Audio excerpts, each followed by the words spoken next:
سه تا حق اساسی قرآن عظیمشان بالای من شما دارد. اول، خواندن قرآن با ترجمه و تفسیر. ما چرا باید با ترجمه و تفسیر بخوانیم؟ چون که تمام امور زندگی ما در قرآن است.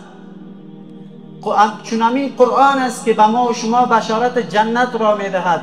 و بشر الذین آمنوا وعملوا الصالحات ان لهم جنات تجری من تحتها الانهار.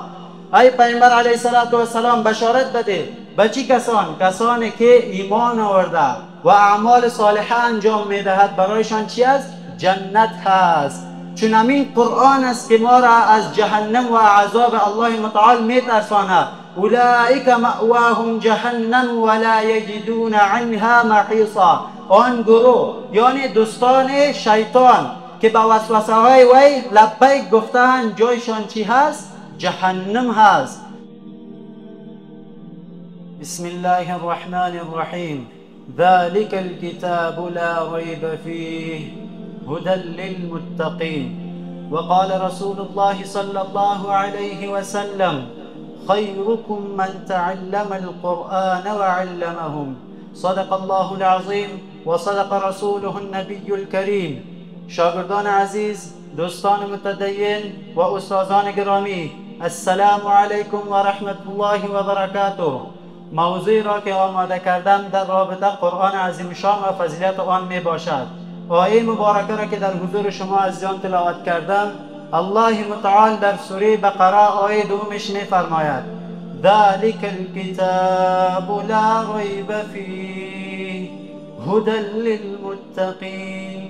این کتاب یعنی قرآن عظیم شان در این هیچ شکی نیست که این کتاب از جانب الله متعال نازل شده است و هدى للمتقین و هدایت است برای متقیان. متقیان چی کسانی است؟ کسانی که از الله متعال میترسند، کسانی که پرهیزگار هستند. پرهیزگار یعنی به این معنا که ما مریض هستیم، الله متعال ما را به توصیه به پرهیزگاری کرده. پرهیز از چی؟ پرهیز از دروغ گفتن، پرهیز از غیبت، پرهیز از بهتان و پرهیز از تکبر و ریا و تمام گناهانی که الله و رسولش آن از ما منع کرده است که آن را انجام ندهیم. و حدیث مبارکه را که در حضور شما تلاوت کردم، پیامبر علیه السلام می فرماید خیرکم من تعلم القرآن و علمهم. بهترین شما کسانی هستند که اول خودش قرآن عظیمشان را یاد میگیرد و بعد به دیگران یاد میدهد. اول من شما هم میتونیم که خیرکم من تعلم القرآن و علمهم، اما برنامه بکار است، وقت برای قرآن است. باید به قرآن عظیمشان ما وقت بدهیم تا چی شود؟ ما قرآن عظیمشان را یاد بگیریم. سوال ما از کسانی که سنشان 15 و 18 و بالاتر از آن است که تا حالا قرآن عظیمشان را یاد نگرفته و این زمان گذشت نگذشت، سپری شد نشد. پس یک برنامه خوب و به خاطر قرآن عظیمشان وقت را بدهند تا قرآن عظیمشان را یاد بگیرند. 1 سال، 1.5 سال، 2 سال، بهتر از 18 سالی که گذشت بدون یادگیری قرآن عظیمشان. حال میاییم که قرآن عظیمشان برای ما چقدر حق دارد. 3 تا حق اساسی قرآن عظیمشان بالای من شما دارد. اول، خواندن قرآن با ترجمه و تفسیر. ما چرا باید با ترجمه و تفسیر بخوانیم؟ چون که تمام امور زندگی ما در قرآن است.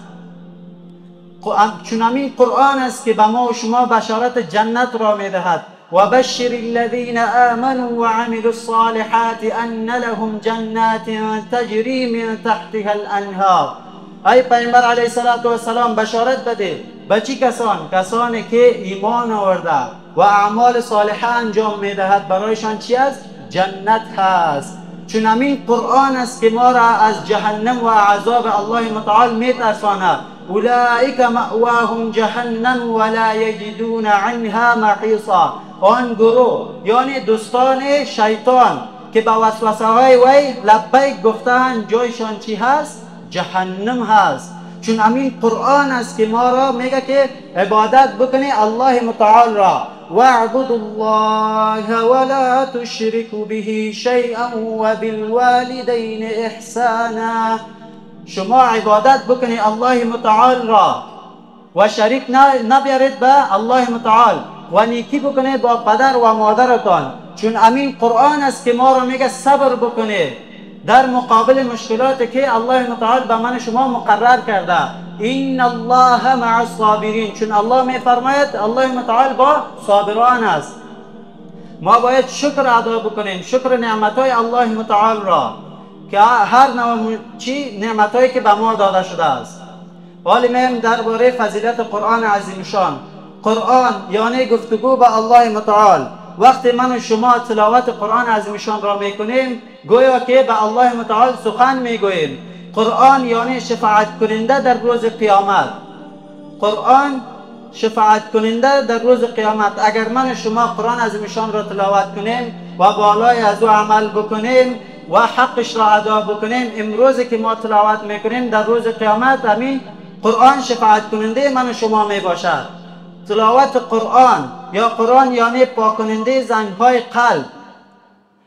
قرآن یعنی نیکی ها. ما توسط قرآن عظیم شان یا تلاوت قرآن عظیم شان نیکی ها را الله متعال به ما می دهد. پس من و شما باید کوشش بکنیم و حق دومینی که قرآن عظیم شان بالای ما و شما دارد باید عمل بکنیم بالای قرآن عظیم شان.